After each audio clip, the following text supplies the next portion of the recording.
may biglang lumitaw na gulong. Sinundan ng nakakatakot na mukha na nakamaskara. Medyo natakot ang dalaga nang makita ito. Alam na ang ibang tao ay isang nakakatakot na roller skating na demonyo.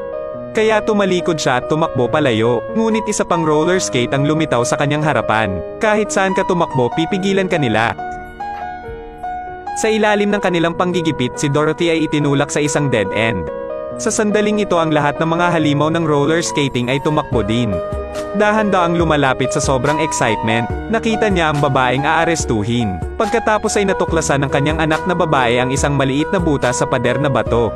Hilingin sa kanya na subukang buksan ito gamit ang susi. Sa hindi inaasahang pagkakataon, nabuksan talaga ang tarangkahang bato. Dahil walang armas ang halimaw na roller skating, hindi mabuksan ang anumang pintong bato. Mailalabas mo lang ang iyong galit sa pamamagitan ng iyong mga mata.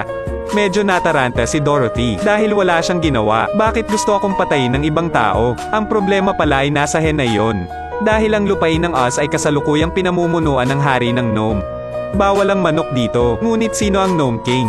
Ano ang nangyari sa Emerald City? Ang mga bagay na ito ay naging mga tanong ni Dorothy. Maghintay hanggang umalis ang roller skater. Lumingon ang batang babae at nakita ang isang robot. Mula sa badge sa kanyang dibdib, tiyak na siya ay isang sundalo mula sa Oz. May mga tagubilin sa pag-activate sa likod ng robot. Sinunod ni Dorothy ang mga hakbang at matagumpay na na-activate ang robot. Sino ang makakaalam na ang robot na ito na pinangalan ng TikTok ay talagang kilala ang batang babae? Inutusan din daw siya ng Scarecrow. Dito naghihintay sa pagdating ng batang babae. Ang ilang mga katanungan tungkol kay Dorothy ang robot ay hindi rin alam. Ang alam lang nito, lahat ng nilalang sa Oz ay naging bato sa isang iglap. Gayunpaman, bago lumayo, napapalibutan siya ng mga halimaw na roller skating. Mabilis na iniikot ng robot ang mga braso nito.